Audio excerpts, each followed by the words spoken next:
You know that feeling when you grab a cheap pair of pocket binoculars on a whim, only to discover they're too blurry to spot a sparrow and too flimsy to survive a rainy hike? Most of us have been there spending a few dollars, hoping for a miracle, and ending up with a pair that feels like a paperweight the moment we need it most.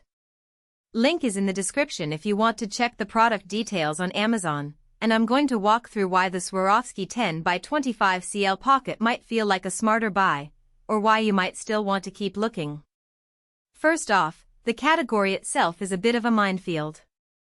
Pocket binoculars promise convenience, but they also walk a tightrope between magnification, field of view, and durability.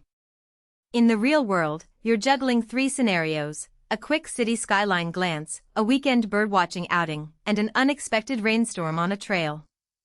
Most budget options give you one of those things and sacrifice the others.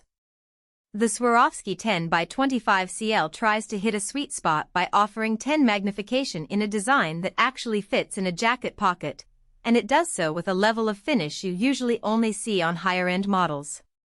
What really matters when you pull these out of your bag is how they behave in the moment. The 10 power is enough to bring a hawk's wingtip into focus without shaking your hands too much, but it's still modest enough that you can hold them steady for a few seconds even if you're not a seasoned shooter. The twist and Eyecups are a subtle but practical feature. They let you collapse the eye relief for a tighter fit when you're wearing glasses, then pop back out for full eye comfort when you're not. I tried them on a cloudy morning on the Hudson River, and the view stayed clear even as the light shifted from misty to bright. That consistency is something you rarely get from the $30, $40 options that either fog up or lose focus as the sun climbs. The Wild Nature field bag that comes with the set is more than a simple pouch. It's a rugged, water-resistant sleeve that slides right onto a belt loop, letting you keep the binoculars within arm's reach without digging through a backpack. On a recent weekend trip to the Adirondacks, I clipped the bag to my hiking pole and could pull the optics out in under 5 seconds when a bald eagle swooped overhead. That kind of instant access is a hidden trade-off in many compact models. They might be tiny, but you end up fumbling for them because the case is flimsy or the attachment system is an afterthought. Now, who should actually consider buying these? If you're an urban explorer who likes to peek at architecture from a sidewalk CAF, or a casual birdwatcher who wants a reliable pair without lugging a full-size scope, the Swarovski 10x25 CL checks most of the boxes. The combination of decent magnification, a sturdy but lightweight frame, and the convenient field bag makes it a practical companion for daily commutes, park strolls, and light trail work. The price point sits in the mid-range for pocket optics, higher than the entry-level plastic sets, but well below the premium 842 models that most serious wildlife enthusiasts gravitate toward. For people who value compactness but still want a brand known for optics quality, this feels like a reasonable compromise. On the flip side, if you're a serious ornithologist who needs a wide field of view for scanning flocks, or a hunter who relies on low-light performance, you'll likely find the 10x25 a bit limiting.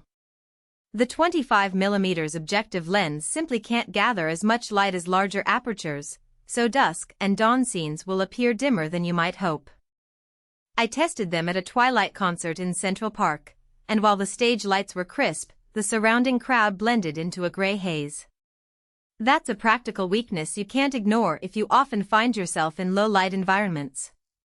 Another point that pops up when you think about value is the warranty and service ecosystem behind Swarovski.